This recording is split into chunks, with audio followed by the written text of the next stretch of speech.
Hello again, fight fans. Welcome to episode number 218 of the Neutral Corner Boxing Podcast. I am your host, Michael Montero, and today we're going to talk about Devin Haney's controversial comments. By now, you guys have heard all about it. It's all over every boxing show, every boxing podcast. And we're going to have special guests, Boxeo Tijuana, Felipe and Renzo Novara from Boxeo Tijuana. I think it's going to be a lot of fun. We could talk about Mexican boxing.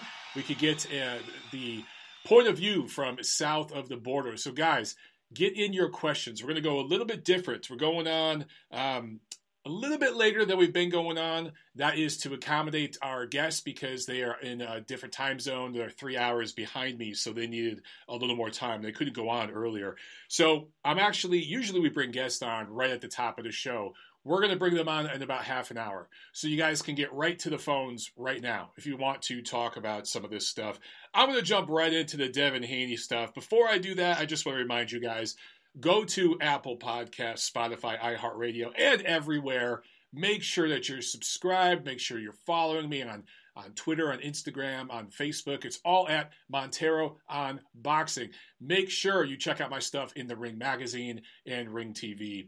And let's see. Yeah, all the preliminary stuff is out of the way. Make sure you thumbs up this video live on YouTube. Make sure that you thumbs up, follow, like, all that good stuff on the Spreaker Live if you've got me over there too. Quick reminder, you guys can get in on the phones early on this show because we're bringing on our guest a little bit later.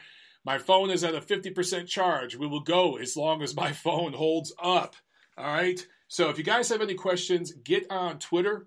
You could get in some questions for our guest, specifically if you have questions about Mexican boxing, because our guests coming on later work in the Mexican boxing community, Mexican boxing media. So I think it's going to be really interesting to get their perspective on some of this stuff. If you have questions about Canelo, Juan Francisco Estrada, any of these guys, these fighters from Mexico, or any questions specific about the Mexican boxing press and the differences between the press down there, the press in the United States, the press in the UK, any of it, okay? Get in some of those questions, whether it's on Twitter or you can call in.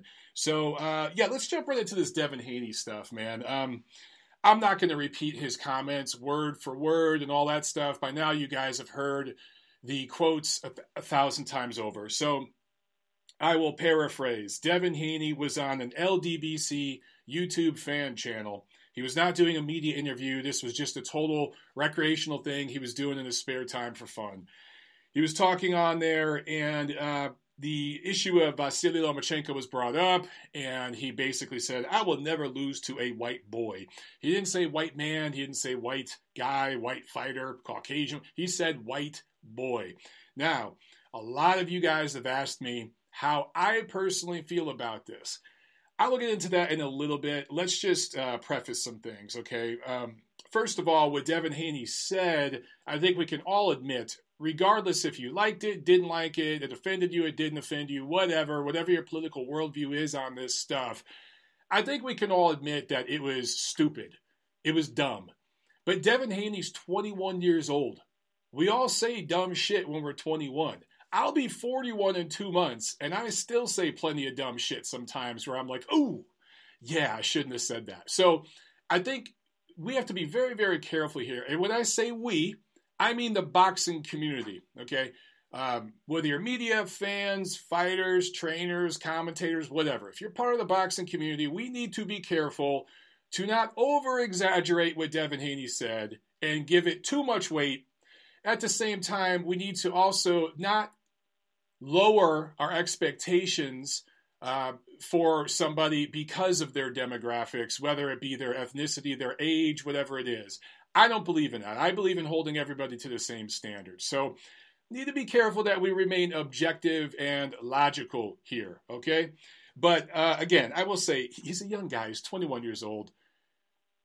I think some people are going to take this and run with it and make it a lot bigger than it is. At the same time, unfortunately, this is probably going to make some people like Devin Haney better because he went down that road, which is kind of shitty and kind of sad. But we've seen this with other fighters. So let me just set the record straight on this. Technically speaking, Devin Haney has lost to several quote-unquote white boys. And I should say that the term white, what the fuck is that anyway? what is white?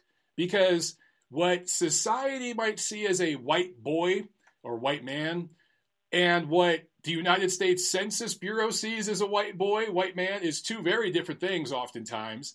And what was white 50 years ago may not be white right now. What is considered non-white right now may be white 100 years from now. There was a time in this country where people of Jewish heritage, people of Italian ancestry, Greek ancestry, Spanish, Portuguese, Lebanese people, Egyptian people, Iranian people were not considered quote-unquote white, and in some circles still are not in this country to a large degree. But according to the United States government, they are. A lot of you guys are getting your census information sent to you, right? I completed mine and Tiffany's about a week or so ago, all online. I remember as a kid watching my parents do it, and it was like a book. It was this huge thing that took hours, and a census person would come to your house to help you fill out the information. Now it takes 10 minutes online. And, they asked for your race, and then they ask for your heritage. So those are two very different things. And then there's what society sees, and all this is blurry as hell, okay? So Devin Haney, what he considers a white boy, might not be what you consider a white boy. So all this racial shit is so fucking stupid, and people are ignorant and dumb, and they lose their minds over this stuff. The individual, generally speaking, is intelligent. The group, the mob, is stupid. That's generally how this stuff works. So some people are going to pile on to him for this, but technically speaking, he's already lost to several white boys. He lost to several white boys in the amateurs before he ever turned professional. So what he said was, statistically speaking, incorrect. He has lost to white boys, and if he fights Lomachenko next week, he's going to lose to another white boy. So to take that rhetoric and to run with it and be so offended by it that you want to cancel this kid and you think that he should be suspended, he should lose his belt. I've seen all sorts of stuff like that all over Twitter. Guys, slow the fuck down. Slow down. What he said was dumb, but he didn't use a racial slur, although if you talk to some people, and again, this is all about your personal worldview and perspective, some people would consider white boy, specifically the boy part of it, a racial slur, particularly given the context of the word boy, the subtext, I should say, going back as it was used in disgusting fashion against black men in this country, specifically America, a long time ago. So, some would say using that back on a Caucasian guy is a racial slur because you're kind of, I'm playing that game that my ancestors got played. I'm playing it back on you. It depends on who you talk to. I don't really see it that way. You guys know, if you follow me, I grew up in Detroit in a predominantly black neighborhood. I lived in black neighborhoods my entire life until I was 30 and moved to LA. And then I lived in all mestizo and Asian neighborhoods. So I heard this sort of rhetoric on a daily basis. And not just from my teammates and my friends and my classmates, 90% of whom were black, but I heard it from my principal. I heard it from my coaches. I heard it from cops, black cops. I heard it from my babysitters, my neighbors, priests, preachers, community leaders. I heard way worse rhetoric than this on a daily basis growing up. So this type of shit doesn't bother me. The only part of it that bothers me is the double standard. So we'll talk about that in just a second here. This is what I think, because a lot of you guys have asked me what I think.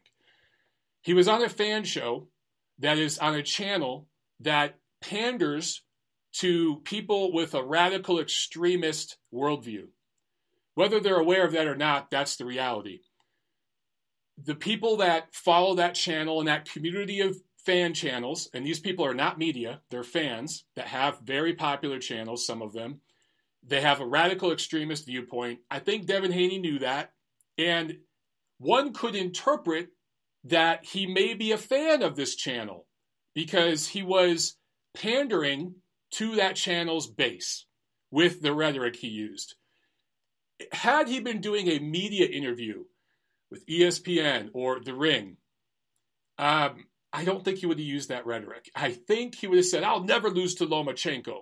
I'll never lose to... He may have said something like that, but I don't think he would have brought race into it. So the problem with what he did is it leaves open to interpretation. People will say, well, this indicates that he must be a fan of that channel and their worldview because he went on there. He didn't go through a publicist or through his promoter. He did this shit on his own time. This was a friend of somebody at that channel, got in touch with him, and he agreed to go on there and do a live chat and said all this stuff. So that must indicate that he has that worldview and has those sentiments that those guys do.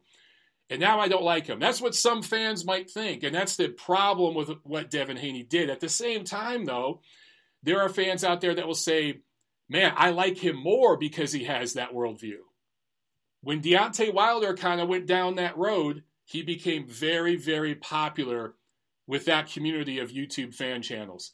It ended up maybe working against Deontay Wilder a little bit when he fought Tyson Fury, but up until that point, he was the messiah of some of these fan channels. So some people have suggested, is Devin Haney doing this to try to play heel and appeal to a certain base and also broaden his base and get some media attention?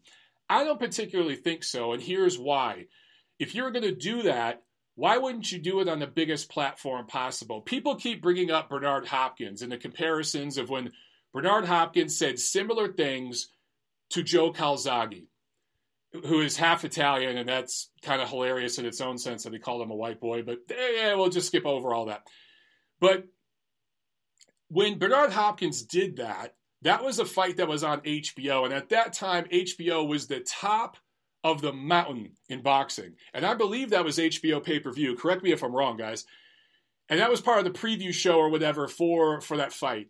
So Bernard Hopkins did that when he knew all the cameras were on, the entire fight press was watching, and millions of people were going to see this because the media was there, was going to get this out. That's when he did it.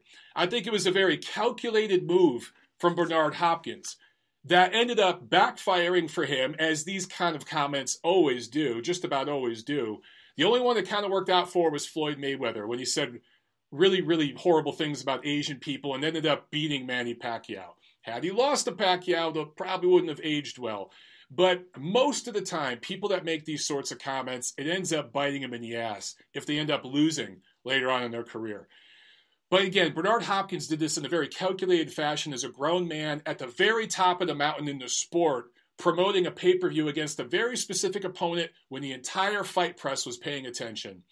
Devin Haney did this on some fan channel chat that the fight press ignores and doesn't consider legitimate media. This wasn't him trying to be a sneaky genius and market himself like Floyd Mayweather, which, by the way, I got to mention Floyd.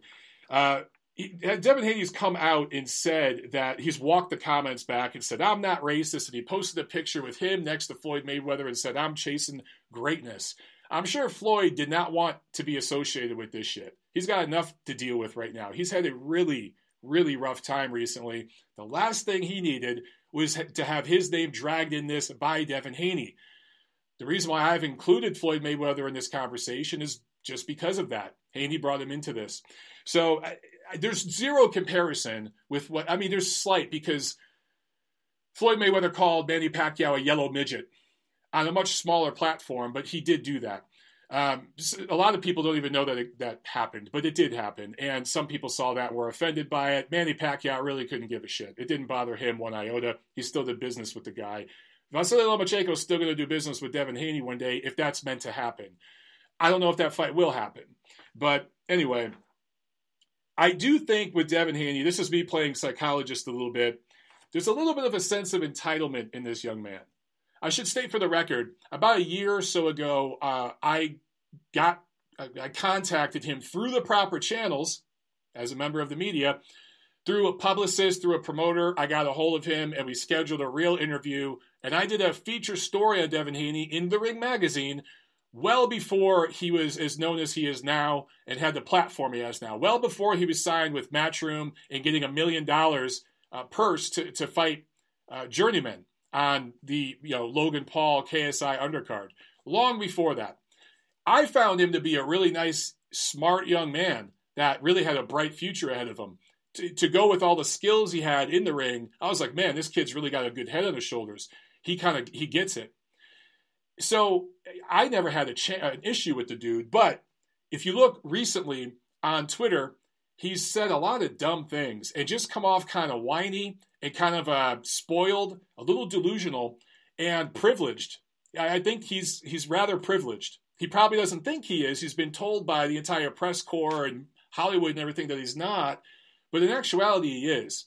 You look at who he fought on that KSI Logan Paul undercard, and he got paid $1 million for that. The WBC basically created a title for him. That wasn't to hook Vasily Lomachenko up. That whole situation was to hook Devin Haney up and to buy into the Devin Haney business early. That wasn't to benefit Lomachenko. It butt-fucked Lomachenko.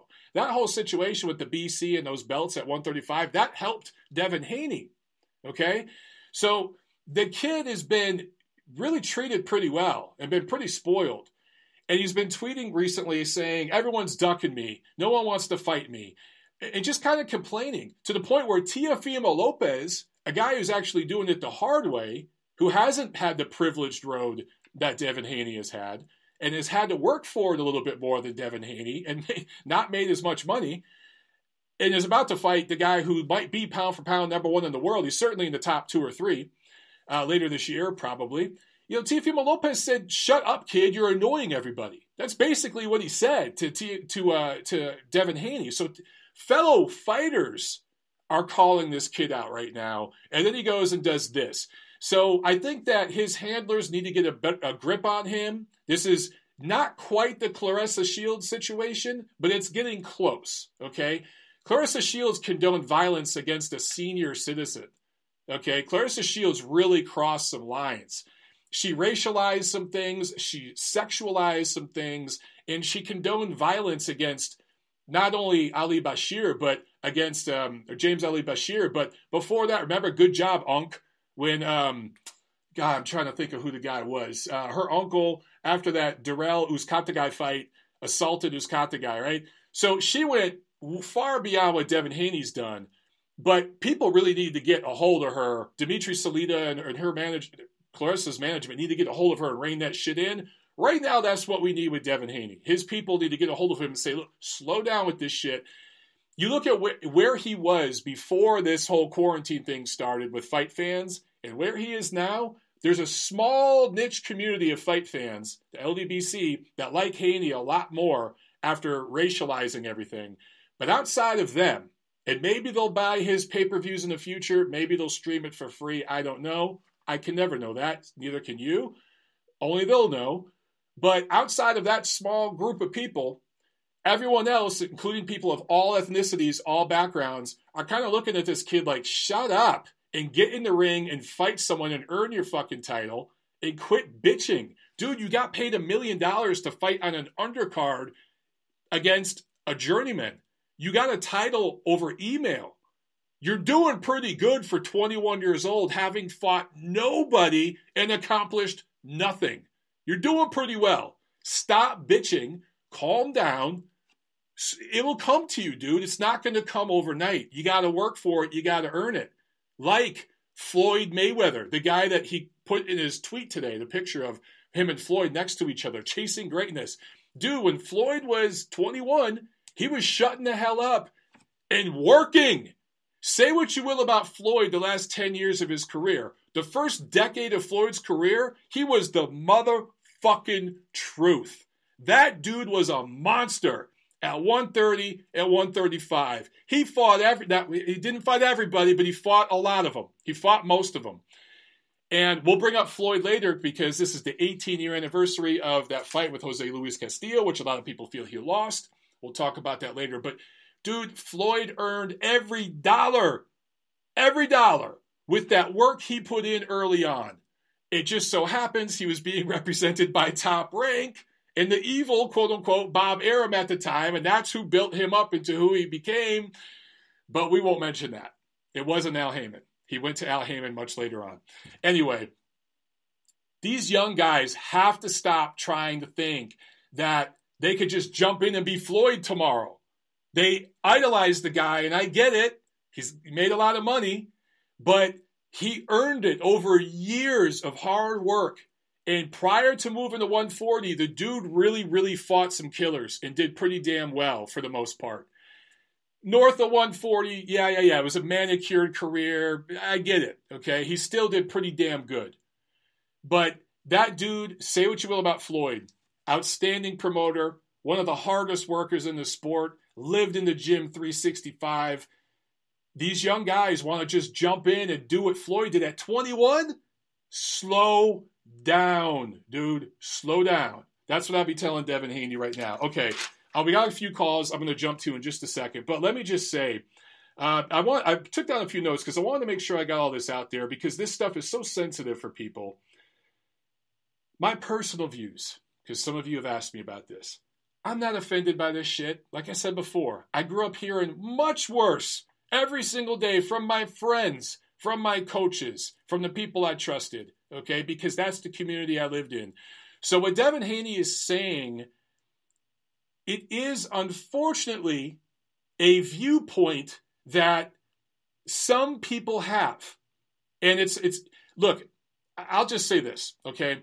I've had black boxing coaches that were training me, right? Black coaches pull me aside and say, Mike, you have to understand, when you spar a black kid, they're going to go twice as hard at you. This is what they said, not me, okay? Before some of you out there on Twitter jump on me. They told me, Mike, because of your light skin and the way you look, they're going to go after you twice as hard. And you have to understand that. Because if you beat them, they may not feel this way, but some of their peers may give them extra shit for getting beat by you. I was told that by my basketball coaches. I was told, look, when someone's D'ing up on you, dude, they're going to fucking slap you in the nuts. They're going to elbow you in the stomach. They're going to fucking punch you in the ribs. When you're going for a rebound, they're going to get dirty with you because if you show them up, they're going to get dissed. It's not their fault, but that's just the way it is. So I think Devin Haney probably has heard some of that shit growing up in the gym, especially if he's idolizing guys like Floyd and stuff, where that rhetoric is very common in that gym. Okay, it just is. So do I think he hates Caucasian people or white people, whatever he thinks white people are? No, I don't think that. Do I think the guy is racist? No, he's a kid.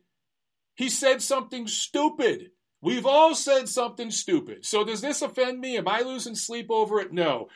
What I have said, and what I continue to say, I don't like the double standard. I don't like that there is a group of people out there, of all races, by the way, but people that pretty much run our society, people that run the media, Hollywood, the social media tech platforms, all those things, that feel that Devin Haney and the other 13% of the United States population, that is black people, African American, whatever term you want to use, can say anything with impunity. And there should be no repercussions because of the historical significance of all these different things and what happened back in the day, blah, blah, blah, blah, blah. And everyone else, the other 87% of the population, to varying degrees, depending on what your demographic is, has to bite their lip and hold back their words. I don't agree with that shit. I look at everyone as my equal. I don't give a damn what part of the world you're from. You are my brother, you are my sister. I don't think you are inferior or superior to me at all. I look at you like what you say, I'm holding you to the same standard as everybody else. That's how I look at it. So I don't give a shit if, let's say, I'm trying to think of a 21-year-old white prospect. If Ryan Garcia, okay, and some of you say, he's not white, he's Mexican. Mexican isn't a race. I guarantee you if Ryan Garcia took a DNA test, the majority of his DNA is European, Caucasian. Sorry, but that's the truth. If Ryan Garcia, who's right around the age of Devin Haney, said, I'll never lose to a black fighter. I'll never lose to a black fighter. He'd be getting a lot of shit right now. Billy Joe Saunders said some stupid shit a couple weeks back, right? A couple weeks back. Or hell, maybe it was a month ago. I can't remember. But if he said some stupid shit, and he got suspended by the BBBFC and all this. I was watching SportsCenter last week, and that little ticker on the bottom of the screen, it mentioned, it will mention like sport. It'll say football, then it expands and it gives you football news. Then basketball, it expands, gives you basketball news. It had boxing, it expanded, and it talked about Billy Joe Saunders. And I was like, this shit with Billy Joe Saunders, a guy who doesn't fight on ESPN and has zero fan base in this country, that's making ESPN? Seriously? Do any of you think this Devin Haney shit's going to make ESPN? No, it's not. So there is a double standard. And if you deny that there's and by the way, I'm not denying that there's history here and that things have different weights, okay? But this is the 21st century. Devin Haney's a pretty privileged person. He is among the top 100th of 1% of wealthiest people on earth. If you look at how much money he has compared to the rest of the human race, okay? He is very wealthy and privileged compared to the rest of the world, including people of all backgrounds. He should be held to the same damn standard. Saying all that, having said all that, this shit don't offend me one iota, and I'm not going to lose a minute of sleep over it, and you shouldn't either, okay? Let's not deny that there's a double standard here, but let's not, at the same time, let's not hold this against this kid forever. He's 21 years old and said something stupid. I've said plenty of things that I realize later on, I've tweeted things, whatever, that I realized later on, okay, I could see how this would offend somebody. I could see how my attempt at humor or my attempt at being poignant or ironic could be interpreted as an offensive tweet by somebody with a particular worldview. Gee, I wish I had said that differently. I wish I could take that one back. I wish that I could have worded it differently or just not tweeted it at all, right? I realize things about myself, things that I've tweeted and said. And I just think that for Devin Haney, a year or so from now, this is probably one he's going to look at and say, yeah, I want to walk that one back. I probably wish I could take that one back. Other than that, everyone needs to get the hell over it and relax. By the way, if we were in COVID time right now, I think that this wouldn't even be a big news story. I just don't think it would. Let's go to the phones, man. 447, you're on the neutral corner. Go. Hello, Mike. It's Ahmed. How's it going? Ahmed, hey, man. How you doing? I thought you might call in today over this one. No. I was going to call in because I seen you had a show lined up, but it's a bit later than expected. I wasn't going to get into too much of this because I think you pretty much covered it all. I will say one thing, though.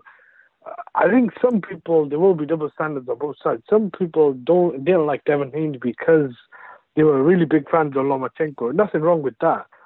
Although now they got a reason to dislike him or hate him. I do think what he said was wrong, obviously. I'm not going to defend that. I don't personally think, I don't know if it's hard to say personally if that's in his intentions. I think it was more of a ploy. Maybe the platform he was on could have been something to do with it, because I think he's kind of becoming one of those fighters that's getting desperate now for spotlight. And I think this could have been a controversial way of going about it. I don't think it's the right way.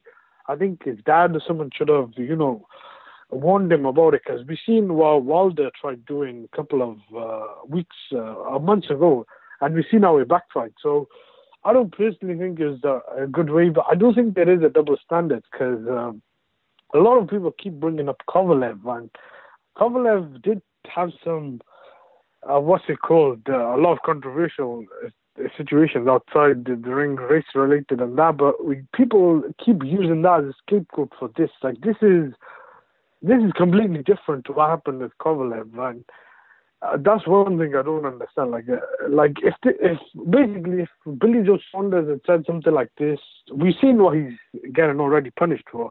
I think there would be a bigger backlash already, and I think some people are defending Devin Haney. That's where I think there's a big problem. I agree with you, Ahmed. And look, the people that have to bring up Sergey Kovalev or will try to find some example of a quote-unquote white guy doing something like this. What Sergey Kovalev did was a little different. I don't defend some of his rhetoric and some of his comments, but there is a cultural thing there and a language barrier issue there. And what he said was it was just a different situation. So while I don't condone it, now, and the whole thing with Adonis Stevenson, there's two sides of that story as well. Adonis Stevenson actually started that by referring to Sergey Kovalev and comparing him to an ape or a monkey or something, orangutan, I don't know some kind of monkey, I don't know which kind, a chimp, I don't know. And Sergey Kovalev retaliated, and everyone went nuts with him. look, the people that do that, it just reveals their own bias. Two wrongs do not make a right. It is okay to say that what Devin Haney said was stupid, but I must reiterate, it wasn't. I don't consider it a racial slur. I think in some context, white boy can be a racial slur depending on how you're using it. I do think that it just context I think matters. It's the way he used it. It's the way he used it. Like, if someone was to say, I'll never let a black boy, or I'll never let, I don't know, a Muslim beat me or something like that. The thing is, I know Muslims, that's not a religion, but like, I don't know, say an Arab or something like that, or someone who's a mixed race or Caucasian, the way he used it, he's interjecting race. So that's where I think the problem is. On the flip side, I think some people do need to just calm down there, because he is 21. Maybe he might regret it. Maybe it wasn't in his intention.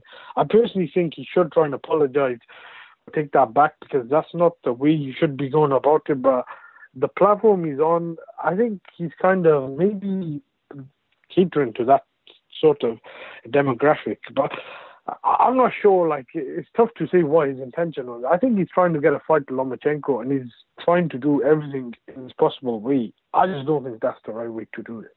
I don't either. And look, Guillermo Rigondeaux, he didn't, because he doesn't run his Twitter account, but the person that ran his Twitter account was a member of the Cuban media, and he brought up race when they were trying to bait Lomachenko as well. I just think that's the wrong way to go about it. There's a million ways that you could get a fight going. And the kid's 21. He needs to slow down. This is a slow process, slow build. There is zero rush.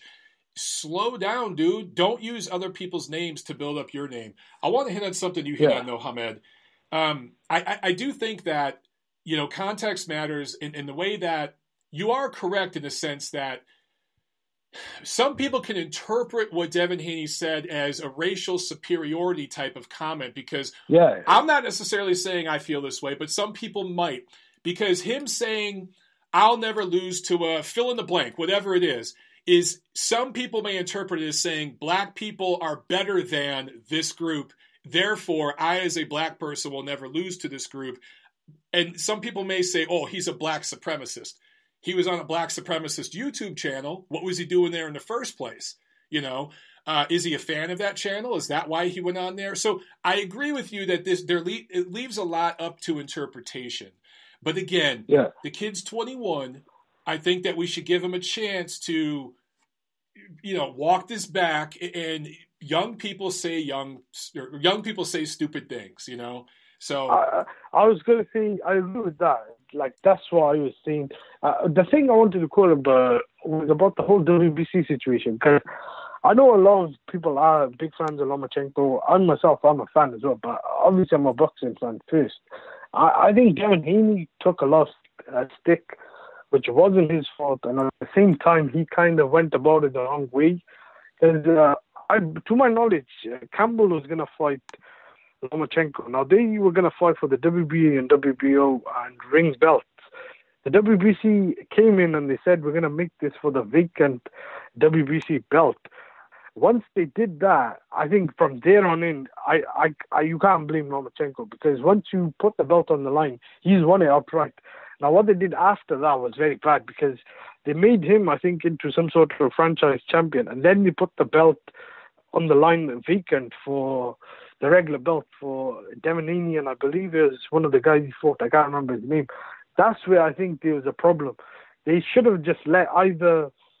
I basically don't think they should have put it on the line for Lomachenko and Luke Campbell, because that wasn't the same as when Golovkin was the interim champion to Canelo. This was a bit different. To my knowledge, I don't think he was a mandatory challenger for that belt. I believe he might have had some sort of diamond variant, but I don't know.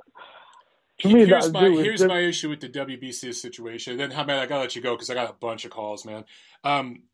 The WBC knew, just like everyone else in the boxing world knew, what Top Rank and Lomachenko's plans were. They were going to unify the lightweight division and fight the winner between Teofimo Lopez and Richard Comey next. That was the plan.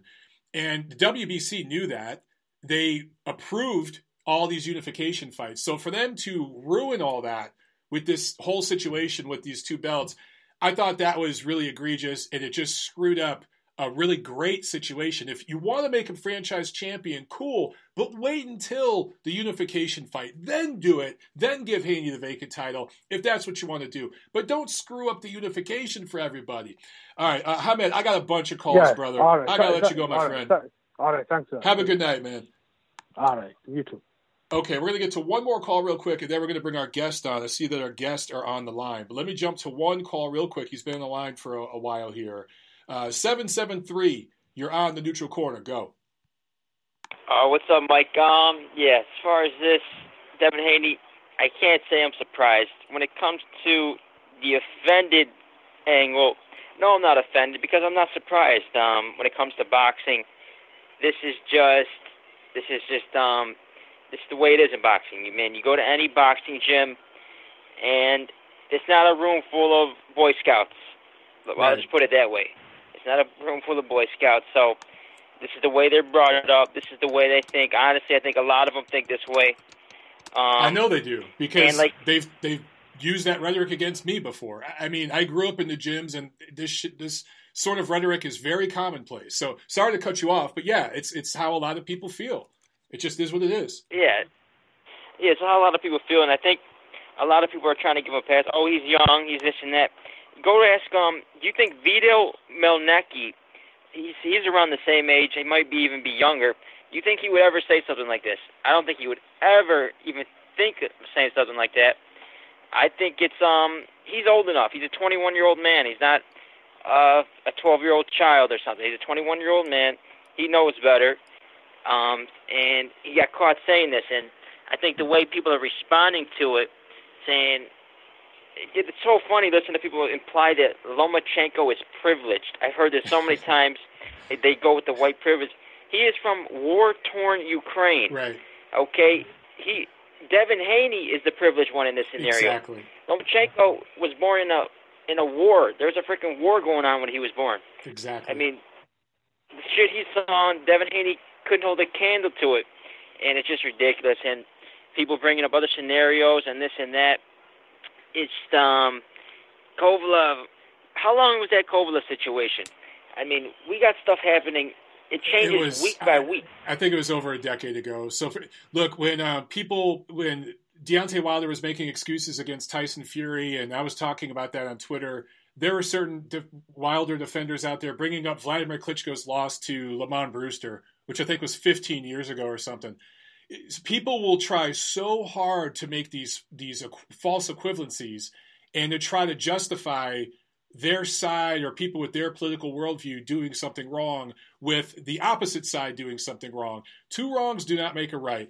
I completely agree with you that in this particular situation with Devin Haney and Vasily Lomachenko, Lomachenko's the oppressed person who's had to work much harder to get what Devin Haney has.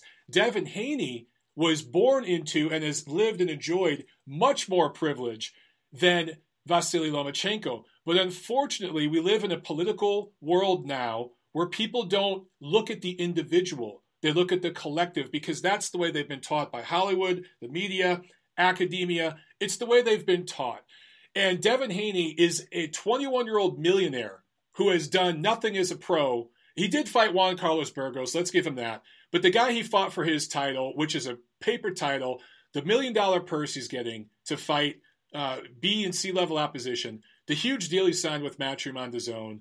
This kid has had a pretty golden path laid out for him. And there are other fighters from other parts of the world, Latin America, Eastern Europe, Africa, Asia, and even other parts of America that have had a much harder road than Devin Haney. So to try to bring what happened 400 years ago into this whole thing, which, by the way, Ukrainians had nothing to do with, but to bring all that, and who knows if Devin Haney's family was involved in any of that stuff or not, we don't know. To bring that kind of stuff into it is just pathetic and stupid.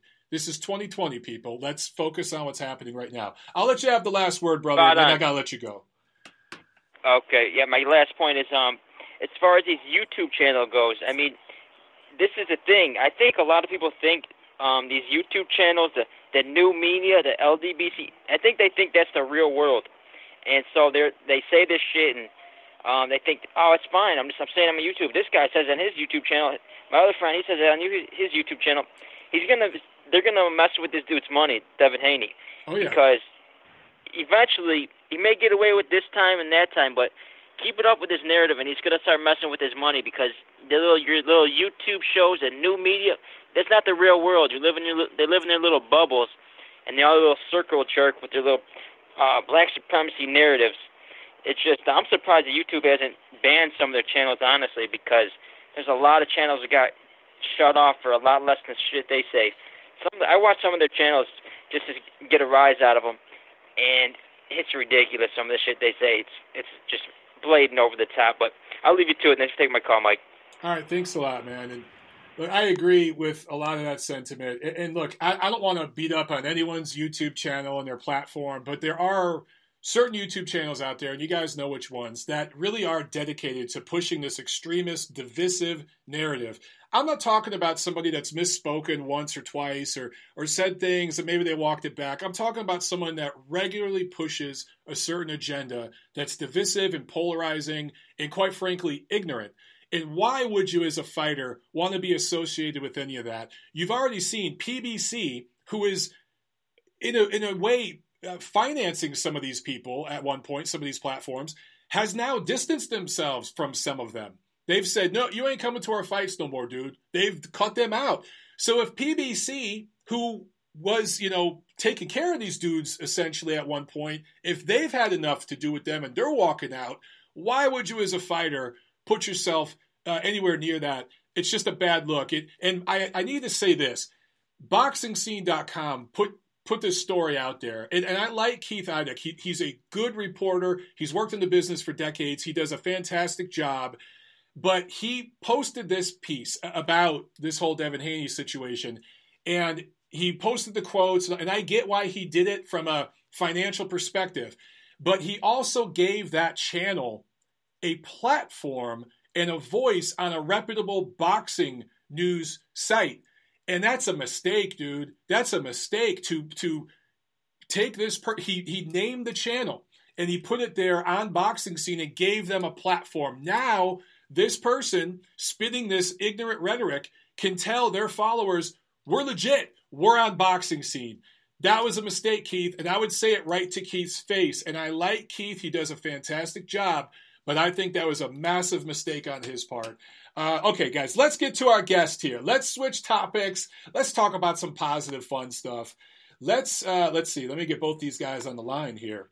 So we have Felipe Leon and Renzo Novara of Boxeo Tijuana on the show. Gentlemen, can you hear me? Yes, Michael. How you doing? This is Felipe. Felipe, doing well, my friend.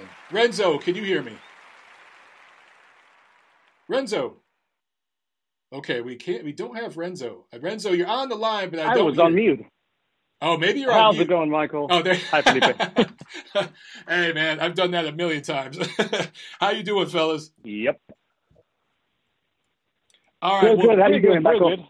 Good. All right. So it sounds like we have a slight delay in the phone, so I apologize to people watching live. But guys, I was just waiting for Felipe to talk, but I won't do that again. Okay. Well, I wanted to ask you guys, we'll talk about a few different things here, but I wanted to ask you about the COVID-19 situation down there in Tijuana. And I know you guys go back and forth, I think, between San Diego and Tijuana. And if you could talk, well, first of all, tell us a little bit about what you guys do. I know you do BoxeoTijuanaTV. You also do a podcast. You have an awesome site. You guys need to check out their website. I'll post it in a pinned comment on this video. But their site is awesome. They have all kinds of content. If you guys could talk a little bit about your background, what you do at Boxeo Tijuana, and then if you could get into the COVID situation down there a little bit. Go ahead, Felipe. Well, with me, I started in the boxing business, if you want to call it that, as an international editor for FightNews.com. Years and years ago, I covered the San Diego/Tijuana territory for Fight News, and then I would go up to LA every so often, and even Vegas, and farther down into Mexico. Then about 5-6 years ago, I met Renzo here in Tijuana, and we decided to join forces and start the website, BoxeoTijuana.com. And then that led to a podcast, and then that led to the webcast that we do now in Spanish. We were covering a lot of the fights down here in Tijuana, specifically for like the Tijuana audience. But then we started kind of going more in a general boxing direction a little while after that. And that's what we've been concentrating now, more just like on general boxing, but in Spanish, which is not a market that a lot of people have touched on. There is a site that, an actual webcast that's been on for decades, and Renzo could tell you a little bit more about that. They're out of like Nicaragua or Central America like that. But other than that, I think that we are the ones that have been doing it the longest in Spanish. Very cool. Renzo, anything to add? Yeah, well, we've been doing this for a few years now. Like Felipe said, I met him online. I knew he was a writer for Fight News, and I really wanted to do something in boxing. I've been a boxing fan since I was a little kid. Remember a very vivid story that I've told Felipe many times, and actually told him on the YouTube show that we do. And it was basically, I really wanted to watch the first De La Hoya versus Julio Cesar Chavez Sr. fight. This is back in 95, I believe, was the first fight. And I was a little kid. I couldn't get into, we didn't have anything. This is back in Rosarito when I grew up. And I remember asking my parents to go find me a way to go watch the fight at a bar. So they did. They bought tickets for this fight at a bar. And well, once you know, everybody knows what happened during that fight. The actual bar became a brawl in there, and people were throwing drinks and everything because everybody was pissed off. There was this one, I remember very vividly, there was one American with American flag on it screaming for Oscar de la Hoya, and everybody else was Mexican. So just imagine what happened there. I just remember docking for cover, my mom freaking out, my dad was like, what the hell's going on? They'd never been to any boxing event or anything. And I was in heaven. I'm like, yeah, you were hooked at that point. This is the boxing scene. So nobody got injured, but that was my introduction to, I guess, the live event of boxing back then. And then moving forward, we've been doing this for a few years now. We have this YouTube channel where during the course of a week, we do several shows live. We have guest people call in. We connected with Gats Encinas and Miguel Ángel Cebreros. They used to work for ESPN and had the number one, what then it turned out to be a video portion of the audio show, A Los Golpes. That was the radio show from ESPN boxing on the radio. And unfortunately, they're not working there anymore. So they joined forces with us, and we have it there on Fridays and do everything related to boxing. So it's been really fun. Awesome. Well, this is the 18-year anniversary of the first fight between Floyd Mayweather and Jose Luis Castillo. So I wanted to get both of your opinions on that fight. I figure you guys have a pretty strong opinion on that fight. Who do you think won? How did you score it? Jump in, one of you. Go ahead, Renzo, go ahead. Well, it's pretty obvious. Floyd. Castillo won that fight. It's plain and simple. You can easily see what happened during the fight and see that Castillo coming in was a very, very good fighter that Floyd really struggled throughout the fight. And it's just one of those things when you see what happened in the first fight and you unfortunately see what happened on the second fight. And then later on with the career of Castillo, he's never gotten really the credit of in the eyes of most people, beating Floyd Mayweather Jr. and putting out the blueprint to try to, beat him later on, which never really happened. But to me, it was pretty obvious that Jose Luis Castillo won that fight. I don't remember what my scorecard was, but it's pretty obvious to me that he did a really, really good job on beating Floyd. And unfortunately, the judges were seeing something else. Yeah, I agree with Renzo. I mean, it's been a while that I watched the fight and scored it. I tend not to really go back and watch that many fights. I kind of like to see them in the moment.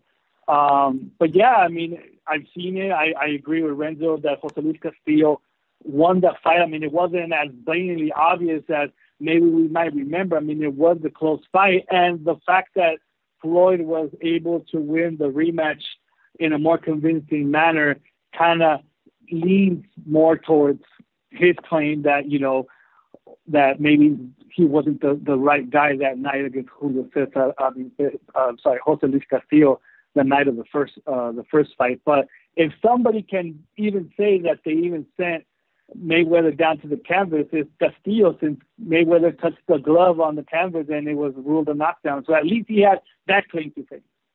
You're right, he does. Zab Judah technically should have got credit for a knockdown too.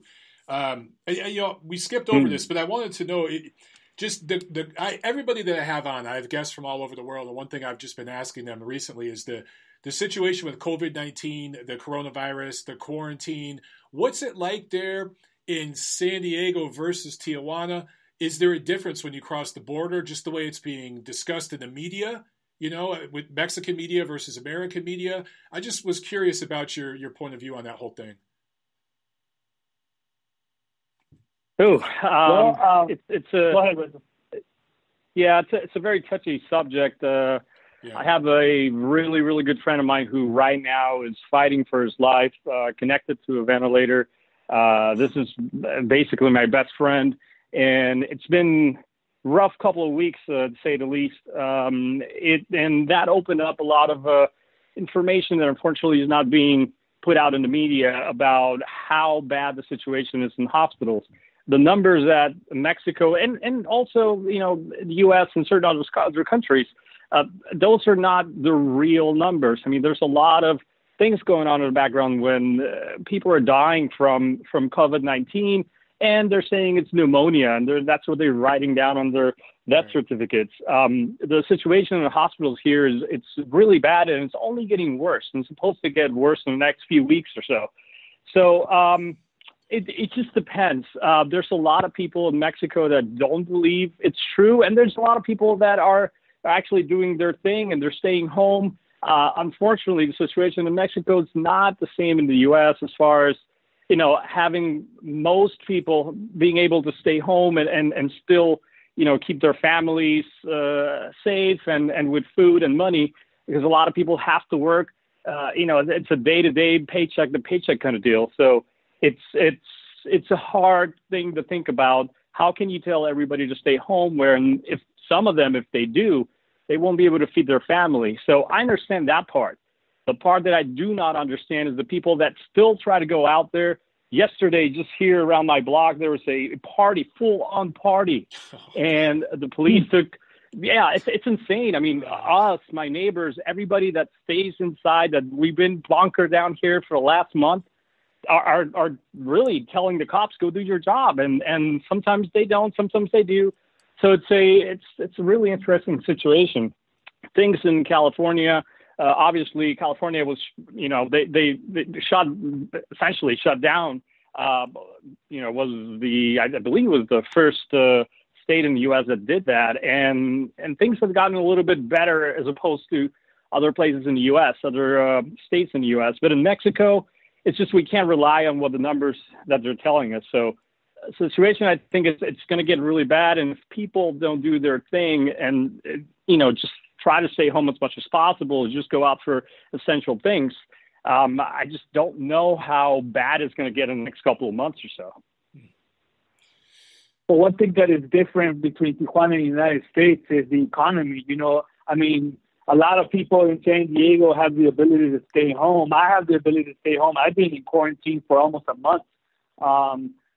But in Mexico, a lot of the people don't have that luxury because they live day by day, and those are the people that are having real trouble staying home. But on the other hand, the people that have had the chance to stay home, they don't. Like with what Renzo was mentioning about the parties, and I've heard that there's clandestine or underground bars that are opening up all over the city where people are going there and drinking, in short drinking in houses and illegal bars and businesses, restaurants that are supposed to be closed, and they're opening the back door and people going in there. So Mexico is a whole different other animal. And like I agree with Renzo, we just don't know how bad it's going to get. And us being in the border, California can open up somewhat in the next couple of weeks, and because the numbers have gone down. But so when we go over there, we'll have some kind of liberty or freedom. But then when we come back home to Tijuana,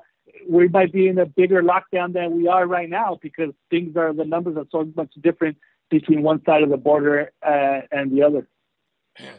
And again, just to say one more thing, is that I'm very lucky that I'm still able to work and get money because of the type of job I do. I can do it online. That's not a problem. Unfortunately, a lot of people here in Mexico don't have that luxury. I'm very, very lucky that I'm still able to work and do what I can do.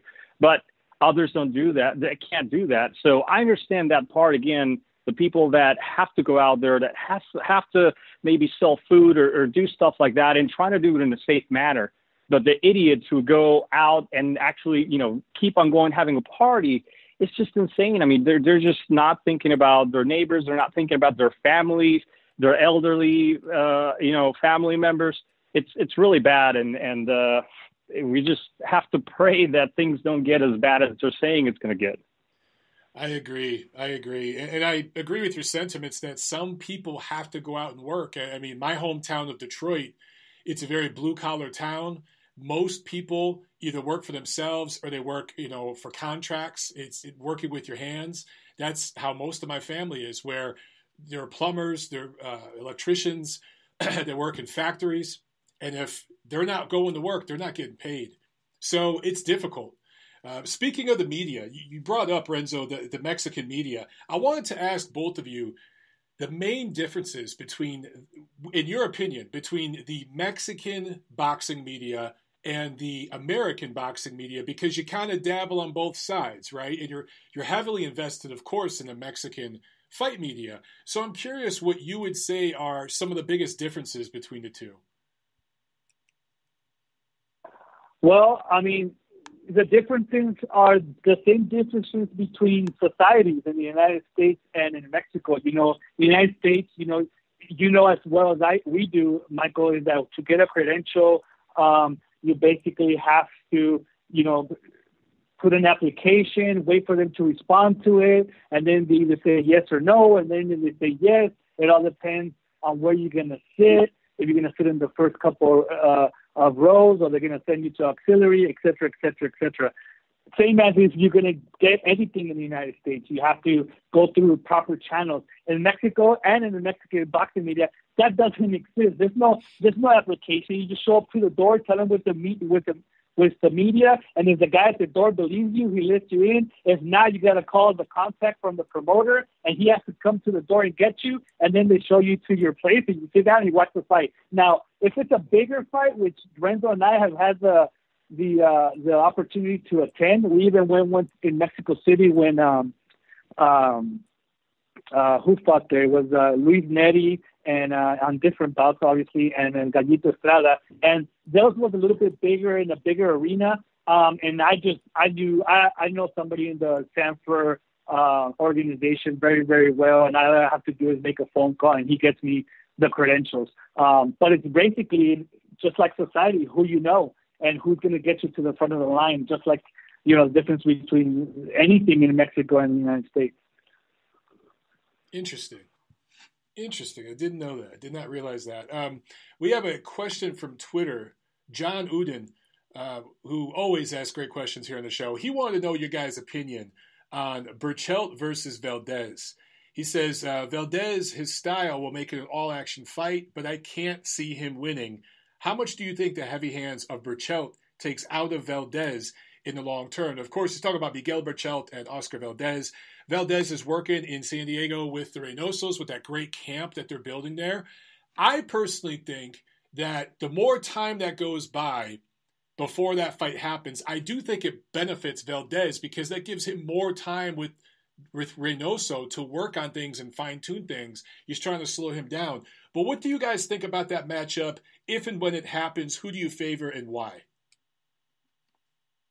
Renzo? Well, I agree with you, Michael. I believe Eddie Reynoso has a very good camp. He's a great trainer. He's an historian of boxing here in Mexico, and he's done great things with Canelo. Now we need to see it also with other fighters, and I think Oscar Valdez has a lot of tools, but they need to stop him from just brawling and going 100% on every single punch. That's something that I believe Eddie Reynoso needs to work with him because he's a brawler, he's a fighter, and he really wants to go out there and give it 100%. But he needs to just pace himself down. Berchel, I like him, but I believe that it's not more about the power that Berchel has. But I think Oscar Valdez, with a very like you said, with more time with Eddie Reynoso, they will be able to work a little bit more on his boxing and timing. And as long as he doesn't go out there and look for a knockout on every single punch, he can probably outbox and compete at a higher level with Berchel. I think that I don't know if the extra time is going to help him, because I think Miguel Berchel at 130 pounds is just bigger and stronger than Oscar Valdez is at that weight. And the way that Oscar Valdez kind of had to revert back to his quote-unquote original style in his last fight, when things started getting a little bit complicated with that blue-nosed kid, I think it's going to happen in this fight as well. I don't think it's going to be enough. I think Miguel Berchel is going to push him to a certain extent that's going to make him revert back. And that's just going to be what Berchel wants, because the more aggressive Valdez is, the better chances are for Berchel. And Berchel, although Reynoso is the talk of the town right now, Berchel does work with a good trainer in Caballero out there in Hermosillo, Sonora. So he's getting some results out of Berchel and Estrada and a couple other fighters that he has out there in Hermosillo. So I think he's working with a good trainer as well. And he's got a great promoter too that knows what they're doing and they understand matchmaking. They seem to be confident. Top Rank seems to be confident in that matchup, so they must see something in Berchel. But I mean, Felipe, I agree with you that Berchel is just a bigger, stronger guy, and I just wonder how much that will play into that fight. I wanted to ask you guys about something kind of controversial. So if you don't want to touch this subject, I totally understand that we can skip over it. But Canelo Alvarez, I wanted to ask, number one, how he is viewed in Mexico with the mainstream media down there. And I've noticed that Canelo and some other Mexican fighters from Mexico do not want to speak English with the American fight press. And I think that Canelo could be twice as big as he is if he spoke English here in America, because he could do what Manny Pacquiao did and other fighters from different countries that came here, learned English, and started doing more mainstream American media shows, going on the late shows, going on SportsCenter, on ESPN, that sort of thing. And Canelo seems reluctant to do that. But I have spoken with several Mexican trainers, Mexican fighters, members of the fight media down there that have told me sometimes it is held against a Mexican fighter if they speak English. Have you guys ever heard that or seen that? And I'm just curious where that dynamic started, if it's something that you've noticed before. Is that really a thing? Because I've been told that exists. You want to crack at it, Felipe? Yeah, I'll answer. Well, I've been a big critic of fighters, of Mexican fighters or Latin American fighters that have not made an effort to speak English, and not just so much because of the United States market, but a worldwide market. Because if you speak English, it means that also Europe might be able to communicate with you, and other parts of the world. Because English is more of a universal language per se. I mean, a lot more people speak English or try to speak English as a second language or whatever the case may be. Years and years ago, when Chocolatito Gonzalez was trying to get $1 million for the rematch for Estrada. I got a lot of flack on our show in Spanish for saying that if he didn't speak English, he wasn't going to get that $1 million because they weren't able. They weren't going to be able to promote that fight. They were going to be able to promote that fight the way that they should to be able to generate that type of purse for Chocolatito. And I got a lot of flack for that. Nicaragua fans of our show came after me pretty hard. But I completely agree with it. They have to make an effort. And a lot of them have. Canelo has to a certain extent. Miguel Cotto did at the end of his career. Chavez Jr. very brokenly has tried to do it. But I think that it's a big part of what they need to do to get the bigger purses that they're looking for, despite having the big Hispanic audience in Mexico, because now you got to switch over to that non-Hispanic. You already got the Hispanic. You got to switch over and get that non-Hispanic. And the more that it can relate to you with what you say, the better it's going to be for you. Now, as far as fighters getting flack from the Mexican audience or the Mexican media for speaking in English, I personally have never seen it. I've never seen any criticism of anybody saying, well, that he's trying to be white or he's trying to, cater to them because he's speaking English. I've never seen that. People know that they're trying to do what they can to get their message across.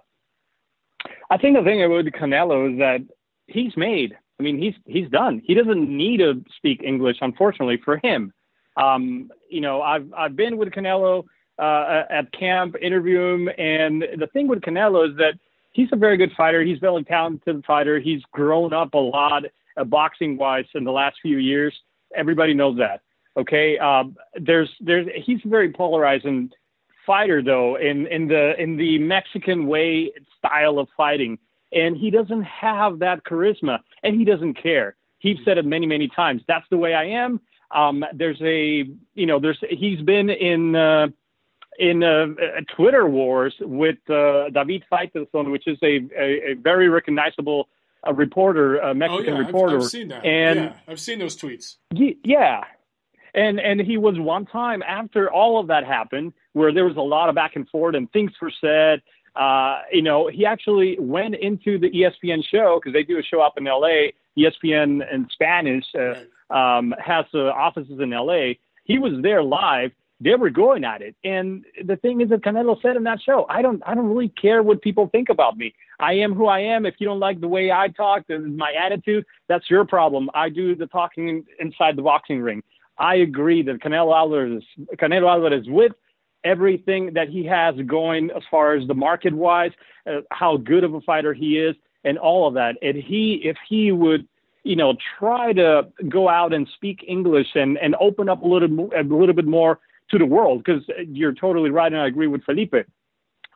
English, it's the world language, and so if Canelo would have done that, I'm sure that he would be twice as popular as he is. Other places. He's well known. He's made a lot of money, but he has that he doesn't think that he has to do anything else, and he doesn't have to please somebody. You can see it.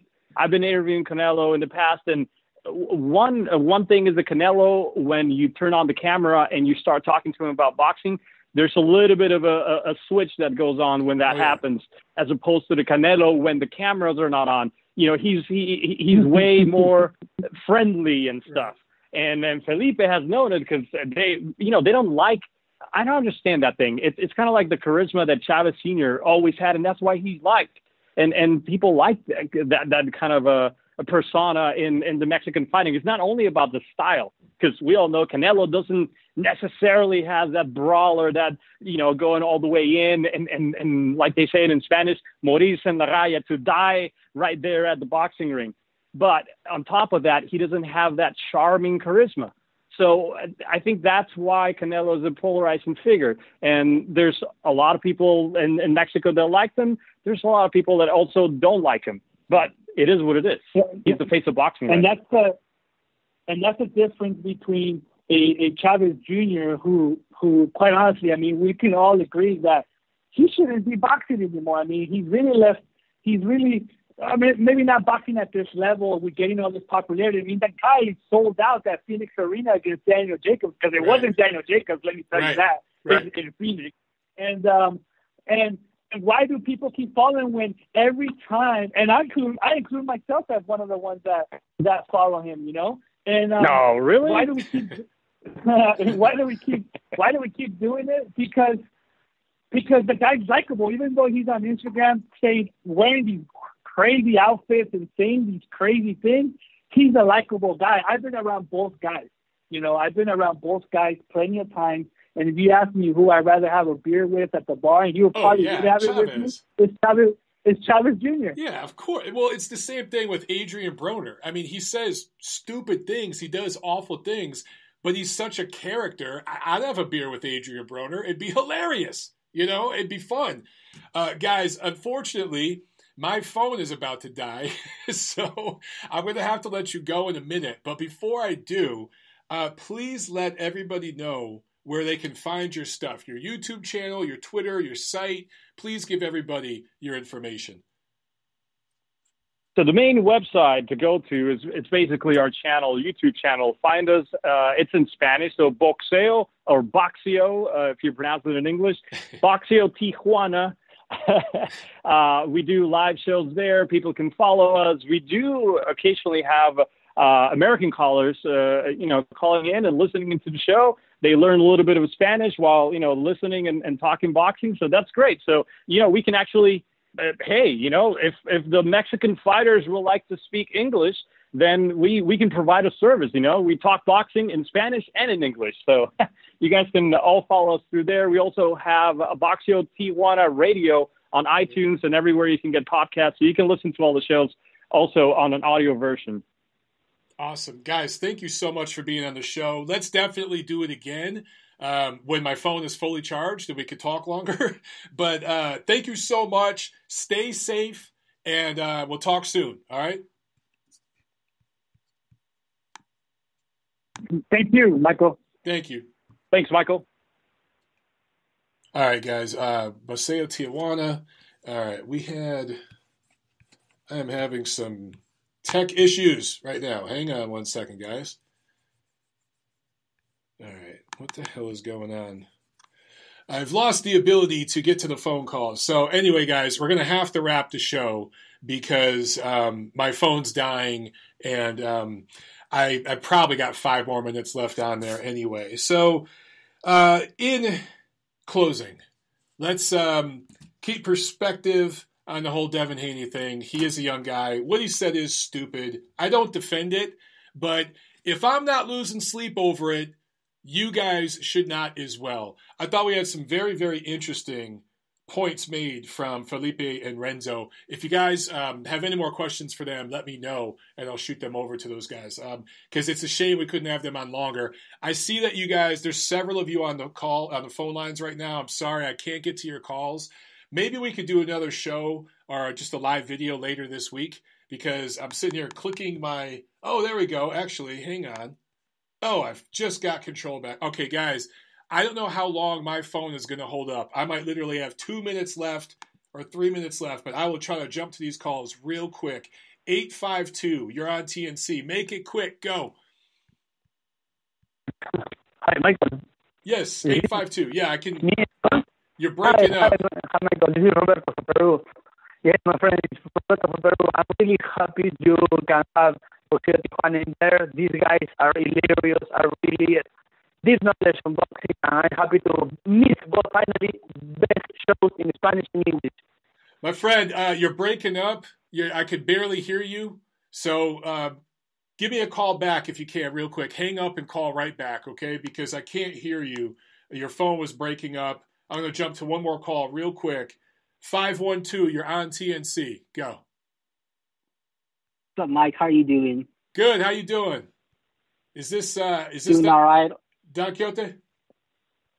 Yes, it is. Sounds like, hey, what's up, man? How you doing? I'll try to make it quick. I have like a huge 2-part question, though, but fortunately, it'll probably take too long, so I'll try to make it quick. Okay, go for it. I how would you know what weight class they would go in? Because I thought this would be a commonly asked question, but I was all over the internet, and the only link I could find was from a Q&A with Stephen Breadman Edwards on BoxingScene.com, and it took me a while to find. I'm surprised that a question like this isn't really asked that much. What question about weight classes? You must have broke up because I didn't hear it. Oh, like what? How can a fighter determine what weight class they get into when they start their careers, and how would they know when to move up and all that? Okay, well it depends on what level you're at. Okay, if you're amateur, you're just going to have to go with what feels best and what your coach. Most coaches, experienced coaches can look at you, your health, and see how you're doing on the scale, pay attention to it, and they'll know. Also, your age plays a factor, your body type, your diet, all of that plays a factor.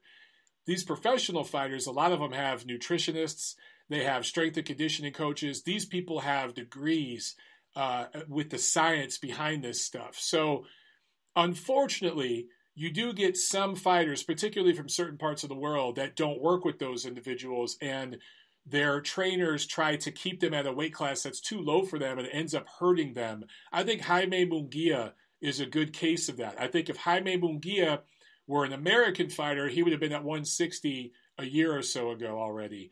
I don't think he would have been at 54 as long as he was. So it just depends on the fighter and where they're at, but you should, in my opinion, especially if you're training as a weekend warrior or an amateur fighter, you should be able to comfortably walk around at the weight that you want to fight at. I mean, some people want to absolutely kill themselves. In some of these amateur tournaments, you're weighing in that same day, and it's just not healthy. If you're dehydrated and taking punches to the brain, not good. That's how most of these ring deaths occur.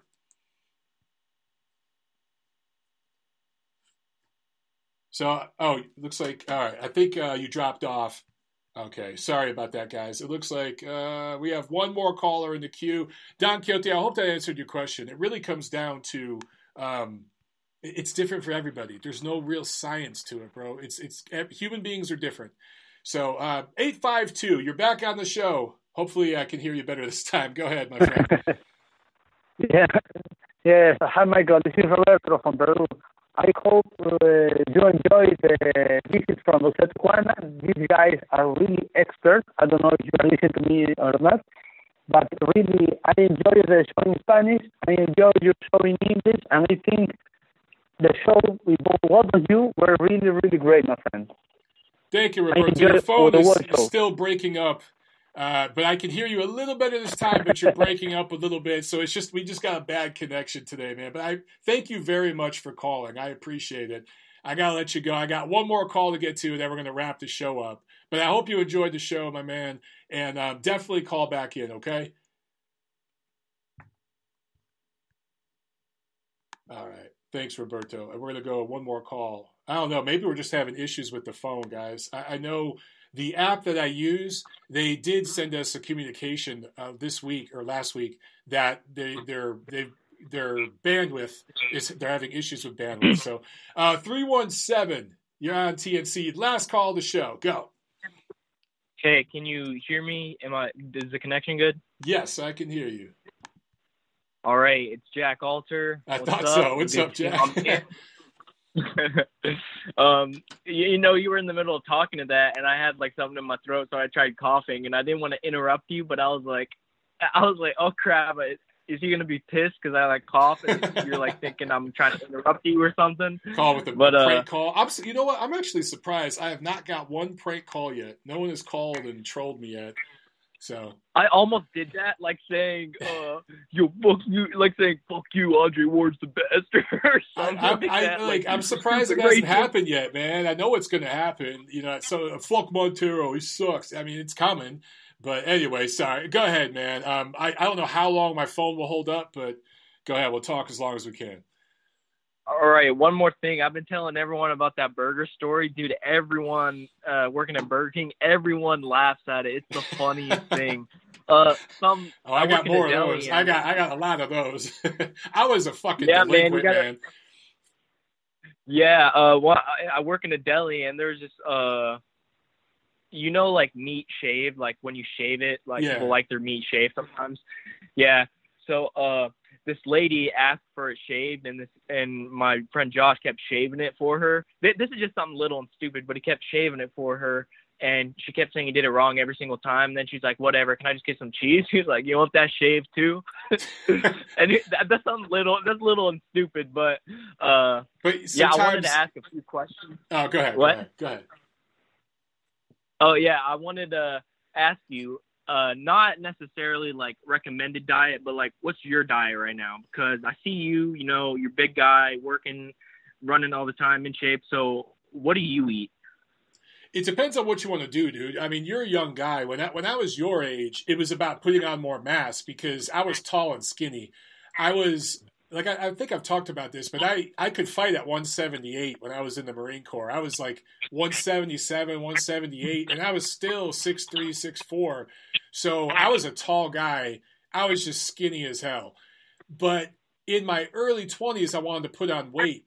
So, dude, I just ate everything I could get my hands on and lifted weights and really stopped doing a lot of cardio because I wanted to put on mass. So it really depends on your genetics. With you and your age, I would say you want to get good carbs. You want to get brown rice, pasta, potatoes, and make sure you're getting that stuff in. You got to get your protein, though, dude. You got to get a good protein shake, and you got to kill protein all day. You need carbs, though, to help soak it up. You need to spike your glycogen levels. So you're going to need sugars and carbs and lift weights, bro. The thing is, dude, how tall are you? I weigh like 170 or 165 right now, and I'm 5'9". You're 5'9". So, for you, what I would recommend mostly for you, dude, is losing weight. Okay, at 5'9", since I'm 6'4" now, I can, I'm like 220, 225 right now.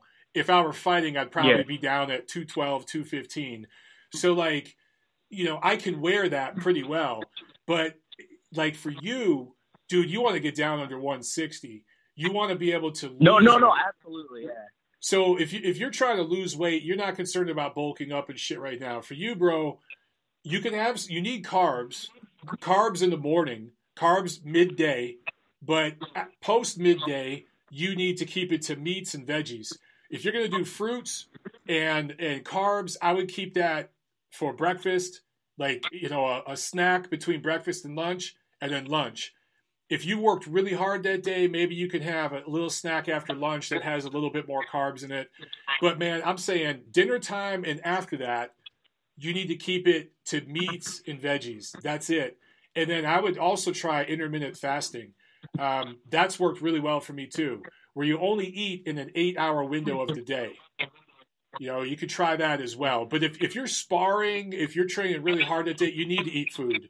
So I do intermittent fasting when I'm training, but if I'm going to spar that the next day or whatever, I eat because I want that fuel. You know what I'm saying? So that's different. Yeah. But if you're just trying to drop weight right now, dude, you got to get your road work in. You got to include sprints.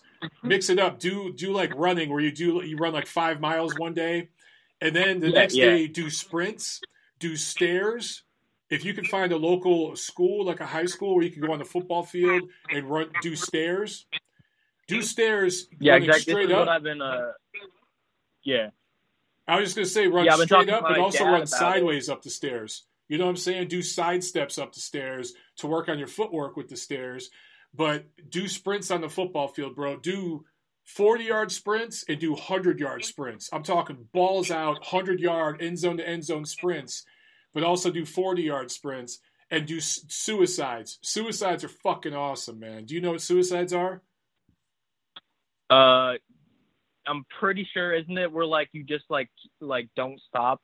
No. Okay, so suicides. Look it up on YouTube, but you're going to run, let's say, 10 yards and then touch the ground, run back, touch the ground, run 20 yards, and then touch the ground, 20. run back. Yeah, right? yeah, I know that. And build that up to 50 yards. And I'm telling you, dude, you do enough suicides, your ass will feel it. You want to work your core, but also what I told you on Twitter last week, keep your shoulders and your hips healthy. A lot of people fuck up their lower back because they don't stretch and they get tight hips, and they fuck up their shoulders and upper back. So make sure you're stretching your shoulders, strengthening them. And people focus on the prime movers like the bicep and all that. There's little muscles in between the big muscles that connect everything, the tendons and all that. That's what you need to strengthen.